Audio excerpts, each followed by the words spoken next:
What's up, everybody? Anderson Cejudo here, aka Triple C, and today we have a special guest, none other than the bad guy, Uncle Chael Sonnen.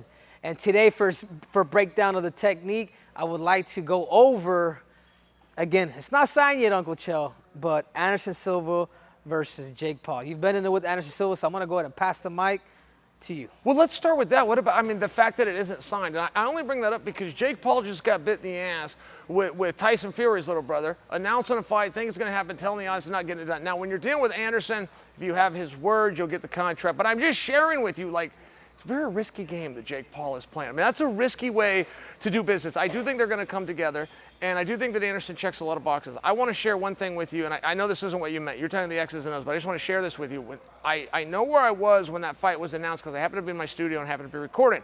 I instantly went to DraftKings, of which Jake Paul was the favorite. Really? One day later, Anderson Silva was the favorite. In one day, people come in and go, whoa, that's good. I don't care that he's 44 years old. I don't care if he's 54. That's Anderson Silva. And I'm with those people, quite frankly. I think that, that Jake Paul should be talked about and even thought about differently, just in terms of he is a real member of the fight community. And I hear a lot of people say, well, you're not a boxer, you're not taking on boxers. Time out with that. There are boxers, and that is a very real thing.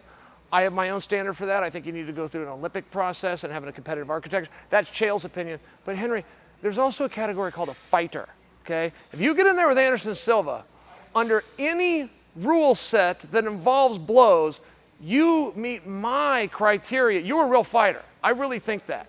Yeah. And we don't have a whole lot to go off of. First off, I have a lot higher opinion of the Pauls than other people used to. They thought this was a joke. I don't think beating Ben Askren at anything is a joke. I don't think beating Tyron Woodley at anything is a joke. I think those are real matches. I don't think, signing up to be a main event at Madison Square Garden with a guy that's 10-1 is a joke. I think those are real matches. And Anderson Silva, and I know people are going to try to bring his age to it, but I do think it's relevant that we discuss. Jake Paul was the favorite. Within 24 hours, money came in from all over the world that flipped the line in 24 hours. So this is still Anderson.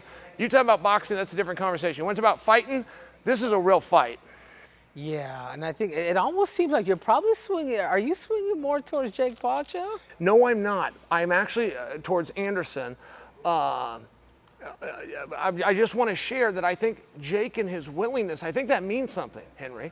I have to give you that same credit when I'm talking about you behind your back. The fact that you would go in at 25 or the fact that you would go in at 35 or the fact that you would go in at 45, there's something for guys that have that competitive feel. There's other guys that are here for the money or the fame, and those guys aren't wrong either. I just think when you look at Jake Paul, who already has the money and already has the fame, I believe he is truly after an accomplishment. I believe he truly wants people, conversations like we're having right now that he respects, to welcome him into this field. And I think that he deserves it, quite frankly. I think if you're going to get in there, Henry, if I was to tell you that Jake Paul, who is 4-0, and by the way, those 4 weren't even against boxers, and I was to tell you he was going to fight Rich Franklin, you'd say he's in over his head. If I was to tell you he's going to fight Chris Lieben, you'd say he's in over his head. If I was to tell you he's going to fight Travis Lutter, you'd say he's in over his head. He's fighting a guy that whipped all of those guys, okay? He's spending his money and using his contacts to bring someone in. I know promoters who have put themselves in their own shows, local stuff, even stuff right around town. They're always the main event, wouldn't you know. They always spend the money on themselves on the advertisements and the billboards, wouldn't you know. And they always bring in a bum, wouldn't you know. He is spending his own money and using his own contacts to bring in Anderson Silva to stand across from him to fight. There's a respect that I do have for that I want other people to have. I think I'm right here. I think I'm right that you should appreciate that to some degree. Well, now breaking down the technique, okay. Now I'm thinking, because I agree with a lot of that you're saying, but the only thing that I see with Anderson Silva where he could get caught, and we see this a lot, is Anderson Silva likes to play. Yes. He'll give his chin. And there's one thing that a youngster does have, and that's power in that right hand. Yes, he does. So I'm Jake Paul, you're Anderson Silva. Okay. You know Jake Paul is coming. Yes. With that overhand. Yes. Because that's what he's been catching everybody with that. You're Anderson Silva, what do you do? Okay, first off, I love what you said. I think you've already touched on it. Keep those hands up. Follow the basics. Keep your chin down and keep those damn hands up. Right? You've got those we like to make fun of them, call them pillows, but the reality is you've got a very nice defense system that you right here in MMA sparring gloves don't have. So he's going to have those as long as he puts his hands up. He doesn't need to do this. He doesn't need to do Roy Jones. He needs to go out there and fight. Anderson has an ability to touch the body. Jake doesn't have that. Jake's a headhunter. Anderson Silva has an ability to move.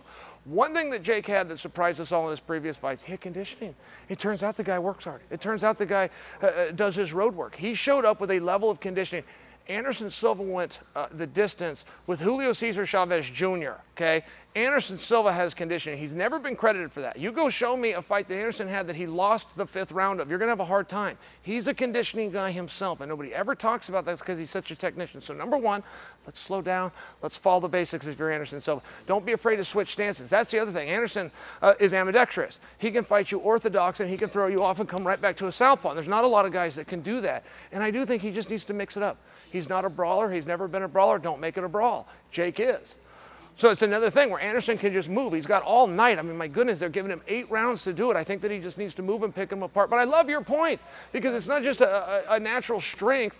Paul also has an ability to find range. You're born with that. You've either got that or you don't. There's geometry going on if I'm going to touch you. I'm doing geometry. I'm counting angles. I'm counting distance. I'm counting movement. I mean, it's that old algebra question that's a joke. You know, a train leaves the station going this fast and a train leaves the station. Well, that's what we're doing. If you're moving around and I'm going to touch you, I'm working a lot of math right here before I can get to you. And I'm just sharing that Anderson can slow it down. Henry, I'm giving you a lot of thoughts on this, but I have a lot of thoughts. Imagine Mike Tyson was going into a fight. Doesn't matter who the opponent is that he's had, but I have a crystal ball, and I can tell you one thing. I can whisper in your ear if you're getting ready to bet. I can say, Henry, Mike's not going to get a knockout tonight. I could just whisper that to you. You're going to consider betting on the other guy, just on that. And I tell you that because Jake Paul has knocked everybody out that he's ever hurt. He's hit them with that power you and I are talking about, and he's put them down. Excuse me. Nobody's putting down Anderson Silva. Yeah. Not with boxing gloves on. Not even in MMA when that happened with the little gloves, there was more to it, or the movements with Chris Weidman. Anderson Silva can take a punch. He's not getting knocked out. That changes things right there, in my opinion, and it favors Anderson. Yeah, of course. You know, I'm gonna have to agree with you, Chael, off of everything that you've spoken. Just for the simple fact that Anderson Silva, and as you saw when he caught Tito Ortiz, I mean, he literally slicked these 1/4 inch kind of angles to be able to knock somebody out like that. But you're right. But the number one thing that Anderson Silva does have to have is his hands up. Yeah. His defense is number one. And why not? It's a choice. He chooses. You know, I made that comparison to Roy Jones and Conor McGregor said some of these guys choose to look flashy. You don't need the oohs and the ahs. You don't need it. You need to touch this guy more times than he touches you. But I will say this, Chael, if Anderson Silva does not take this kid serious, Jake Paul will knock him out. Yes, he will. Yes, he will. Jake Paul can fight it, but I want to just add one final thing. It's not an age fact. It's just not. That's a real thing. This isn't just coming from an older guy. Age is a very real thing. It has not caught Anderson yet. He just went the distance and won in Mexico. All right? You know how corrupt boxing is? You know how bad you got to beat a guy? He went to his hometown and still got boxing to give him the decision. With him and his dad, the legend who can become president if he wants to. Yes, yeah, that's right. To be able to beat him. And they still gave. I mean, I'm just sharing with you, and nobody ever talks about Anderson as a competitor. He's a great competitor, and that's what that 5th round's about that I keep talking about. That's what those lungs are about. The great competitors will stay in there and fight, and Anderson Silva is a great competitor. Yeah. And it all falls back on experience. You're 100% right, Chael. Well, thank you guys for watching. I am Henry Cejudo, none other than the bad guy, Uncle Chael. And thank you guys for watching Fight Breakdown. We're out! So thank you guys again for watching. It means a lot to me. So you guys remember there's more breakdowns, there's more technique, there's more tactics, and there's definitely more cringe. So make sure to subscribe and click on that button. I'm out!